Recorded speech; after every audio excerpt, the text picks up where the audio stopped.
ദാസനും വിജയനും അല്ലേ, ഹൈദറും താടിപ്പാപ്പി. ഇയാളുടെ കീഴിൽ നൂറ ഹബീബ് ട്രാവൽസ് തുടങ്ങിക്കഴിഞ്ഞു. ആ ട്രാവൽസ് വഴി ആളുകളെ വിവിധയിടങ്ങളിലേക്ക് പിന്നെ ടൂർ കൊണ്ടുപോകുന്ന പരിപാടി ഇയാൾ തുടങ്ങിക്കഴിഞ്ഞു. പൈസ എങ്ങനെയൊക്കെ ഉണ്ടാക്കാൻ കഴിയുമോ അതൊക്കെ ശ്രമിച്ചുകൊണ്ടിരിക്കുന്നുണ്ട്. മനസ്സിലായോ? അതായത് നൂറ ഹബീബ് തങ്ങളെ കയ്യിൽ ട്രാവൽസ് നടത്തുന്നുണ്ട്. അവിടേക്ക് ആളുകളൊക്കെ ഓരോ സ്ഥലത്തേക്ക് ടൂറൊക്കെ കൊണ്ടുപോകുന്നുണ്ടായിരുന്നു. കൊണ്ടുപോയിക്കോട്ടെ, അതിന് എനിക്കെന്താ? ഒരാൾ ട്രാവൽസ് നടത്തുന്ന കുറ്റം എന്താ പോ? ഞാൻ എന്നെ പറ്റിയൊക്കെ ഇതൊക്കെ അത്യാവശ്യം നിലയും വിലയിലെ ആളായിരുന്നു. ഒരു മനുഷ്യൻ ട്രാവൽസ് നടത്തി, അതിലേക്ക് ആളുകളെ വിളിച്ച് ചിലപ്പോൾ ലാഭം കിട്ടണ്ടേ? ട്രാവൽസ് നടത്തുമ്പോൾ ലാഭം കിട്ടണ്ടേ?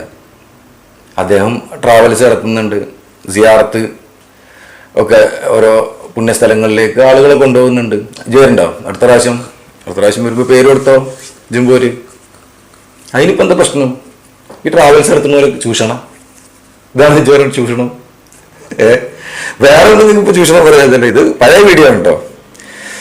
ഇനി നമ്മളെ കുട്ടിയൊന്നും എന്താ ബാക്കി പറയാതെ നോക്കൊരു വോയിസാണ്. ഇതിൻ്റെ ഇടയിൽ ഞാൻ അഭിപ്രായങ്ങൾ ഇങ്ങനെ പറയുള്ളൂ, ഞാൻ കട്ട് ചെയ്യില്ല, കാരണം ഇത് ഒരുപാട് സമയമായി പോകും. അതുപോലെയൊക്കെ തന്നെ അതുപോലെ ഇങ്ങനെ ഓരോരുത്തർ ഇങ്ങനെ നമുക്ക് അറിയാലോ, ആ ഒരു ബേസിലുള്ള പരിചയം. പിന്നെ മാത്രമല്ല, ഒരു പാർട്ടി അനുകൂല നിലപാടും വീഡിയോ അങ്ങനെയൊക്കെ ചെയ്യുന്ന ഒരാള് ഇങ്ങോട്ട് കോണ്ടാക്ട് ചെയ്ത് വരികയും ചെയ്തു. ഈ പറയുമ്പോഴാണ് ഇതിനെപ്പറ്റി എന്തൊക്കെ പറയണെന്നുള്ളത്. എന്നോട് വേറൊരാളിന് മുമ്പ് ഇങ്ങനെ പറഞ്ഞിട്ടുണ്ടായിരുന്നു, ഇങ്ങനെയൊക്കെ പറഞ്ഞിട്ടുണ്ട് എന്നൊക്കെ പറഞ്ഞിട്ടുണ്ടായിരുന്നു. പക്ഷെ ഞാൻ അത് അപ്പത്ര കാര്യമൊക്കെ എടുത്തില്ല.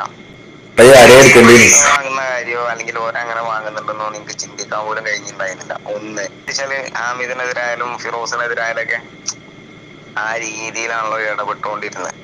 അല്ല, പൈസ വാങ്ങിയിട്ടുണ്ട് നിങ്ങൾക്ക് മനസ്സിലായി. പിന്നെ കാരണം എന്താ വെച്ചാൽ ഇവര് നിർത്തിയല്ലോ, ഇവര് നിർത്തുന്നുണ്ടല്ലോ. ഫിറോസിന്റെ കാര്യമായാലും ഈ ഹാമിദിന്റെ കാര്യമായാലും ആരുടെ കാര്യമായാലും ഒരു നിർത്തുകയാണ്, പോക്ക് പോണത് ഈ മയ്യൽ ജാഫറായിട്ട് ബന്ധപ്പെട്ട കേസിന്റെ പിന്നാലെ ആണ് പോണത്. ആ സ്ത്രീന്റെ അടുത്തേക്ക് അതോടുകൂടിയാണ് പിന്നെ എനിക്ക് സത്യം പറഞ്ഞാൽ പേടിയായി.